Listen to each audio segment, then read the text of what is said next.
El informe de violencia en el mundo capítulo Colombia dice que en nuestro país estamos a punto de volver a la misma violencia que teníamos antes del acuerdo de paz con las FARC. Es decir, que se han deteriorado los indicadores de las masacres, de los líderes sociales asesinados, de los desplazados por el conflicto en Colombia. Se bajó el aviso de las FARC, pero básicamente la situación de guerra en Colombia no ha tenido una disminución en las noticias proporcional. El informe lo hace la ONG Human Rights Watch, su subdirector para América Latina, don Juan Papier. Señor Papier, buenos días. Buenos días, muchas gracias por la invitación. Sí, ¿cuál es la conclusión de ustedes del capítulo de violencia en Colombia el año pasado? Mira, lo que más nos preocupa a nosotros en materia de derechos humanos sobre Colombia son los indicadores de violencia de los grupos armados y criminales que operan en el país. Estamos hablando de un 2022 con 80 masacres, con 200 líderes sociales asesinados, con más de 80.000 colombianos que han estado confinados, unas tasas de desplazamiento forzado masivo que son las más altas desde 2012. Esa es nuestra mayor preocupación sobre la situación en el país y requiere una respuesta inmediata de la administración Petro para enfrentar este grave problema de derechos humanos.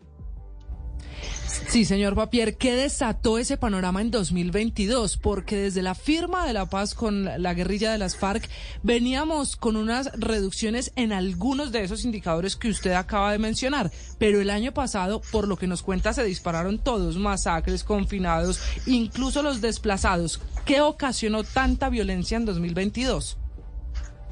Mira, venimos de un fenómeno desde que inició el proceso de paz, año 2012-2013, con una disminución de los indicadores de violencia. Y luego han empezado a aumentar progresivamente estos indicadores de violencia por una combinación de varios factores.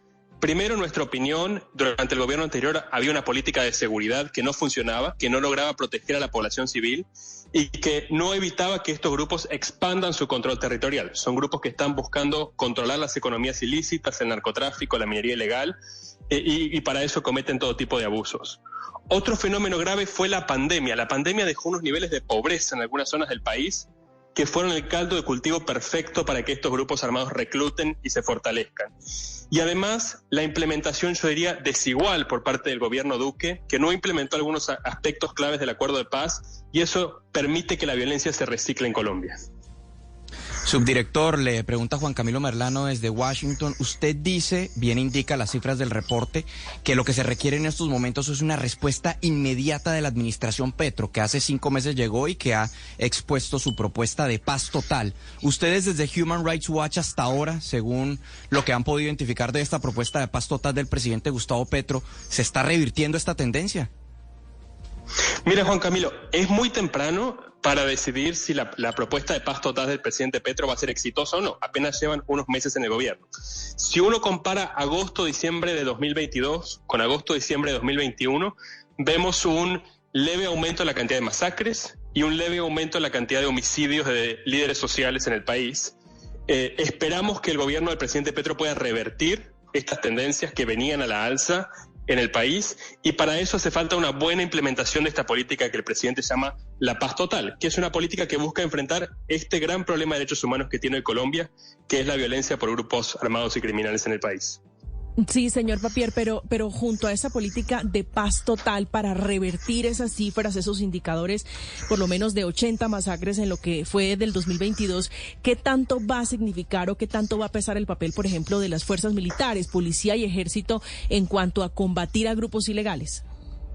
Mira, eso es clave, porque nosotros la recomendación que le hemos dado al presidente Petro y a su gobierno, tanto de forma pública como privada, es que la política de paz total necesita, como un elemento esencial para poder ser exitosa, una buena política de seguridad. Una política de seguridad que busque desmantelar a los grupos de crimen organizado y a los grupos armados que operan en el país, por ejemplo, enfrentando problemas claves en Colombia como son el lavado de activos, como son la corrupción que permite que estos grupos operen. Y esa política de seguridad es crucial y debe ser implementada por las fuerzas militares y de policía para que la política de paz total funcione. No va a ser posible que la paz total sea exitosa en el país sin una buena política de seguridad. Pero así las cosas, señor Papier, un cese al fuego bilateral, ¿qué tanto favorece a esa política de seguridad? Bueno, vamos a ver. Yo creo que hay que ver cómo se implementa el cese el fuego bilateral, específicamente en qué consiste, porque no sabemos los detalles, no se han dado a conocer. Lo cierto es que en Colombia en los últimos años los enfrentamientos entre el Estado y los grupos armados han disminuido. Y han disminuido porque a los grupos armados no les interesa pelear con el Estado. Ellos no están aquí para tomar el poder con las armas. Ellos están aquí para hacer negocios como el narcotráfico, la minería ilegal, etcétera. Entonces, realmente el cese bilateral puede ayudar a traer cierto alivio a la población civil, pero no enfrenta el gran desafío que hoy tienen las comunidades, que son los enfrentamientos entre distintos grupos criminales en el país que cometen todo tipo de abusos. Subdirector, precisamente le quiero preguntar sobre ese enfrentamiento entre organizaciones criminales que ustedes destacan en el reporte, por ejemplo, en áreas fronterizas entre los departamentos de Arauca y el estado de Apure en Venezuela o en la frontera con el Ecuador, personas obligadas a confinarse en sus casas, desplazados también. ¿Cómo se puede trabajar de manera integral con las autoridades de los otros países para tratar de evitar estos enfrentamientos o tratar de garantizarles la seguridad de esas comunidades? Mira, como tú dices, algunos de los grandes desafíos en materia de seguridad son en la frontera con Ecuador y con Venezuela. Y los desafíos en cooperación son muy distintos. Con Ecuador hay un gobierno democrático, un gobierno interesado en hacer reformas en materia de seguridad, que enfrenta grandes desafíos también en su país. La tasa de homicidios en el Ecuador el año pasado se duplicó. Entonces creo que hay una oportunidad para trabajar con el presidente Lasso y su gobierno para cooperar en la frontera sur de Colombia, para buscar mayor seguridad para la población civil. Sí. Con Venezuela el desafío es distinto, porque ahí hay una cooperación por parte del régimen venezolano con el ELN, y eso es uno de los grandes temas que el presidente Petro debería estar planteando al presidente Maduro en sus reuniones con ese dictador. Sí, señor Papier, en este informe de ustedes de Human Rights Watch, pues hablan con nombre propio de los grupos que más violencia ejercen en Colombia, el Clan del Golfo y el ELN.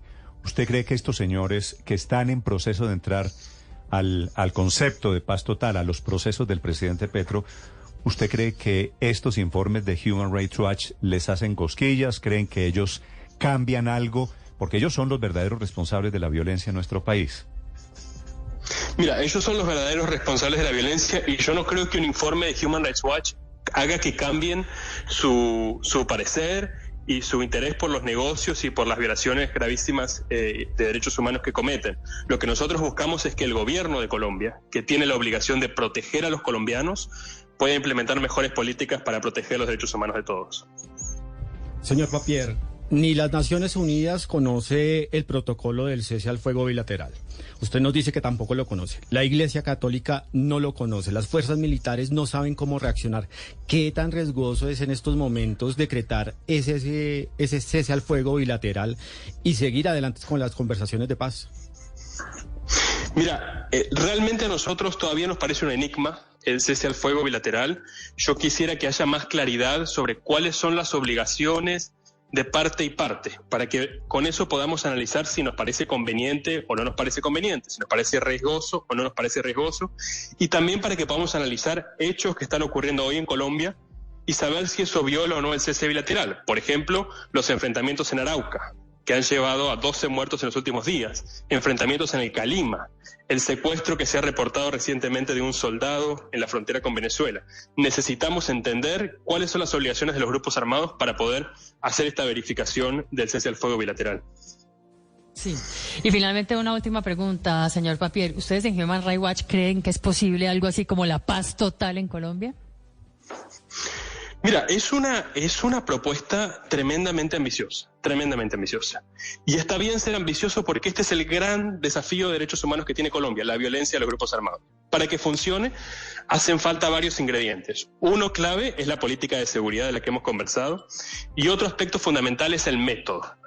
Uno, si va a negociar con tantos grupos al mismo tiempo, tiene que tener un método claro, separar qué tipo de grupos son, cómo vamos a negociar con cada uno, cómo vamos a coordinar esas negociaciones al mismo tiempo para que sean exitosas. El desafío es inmenso, pero busca enfrentar el problema más grave de derechos humanos que tiene Colombia, así que ojalá el gobierno del presidente Petro sea exitoso. De acuerdo, ojalá y ojalá esas condiciones diferentes sean superadas con éxito. Es Juan Papier, es el subdirector de Human Rights Watch, a propósito del informe de violencia, de las violencias del año pasado en el mundo y en Colombia.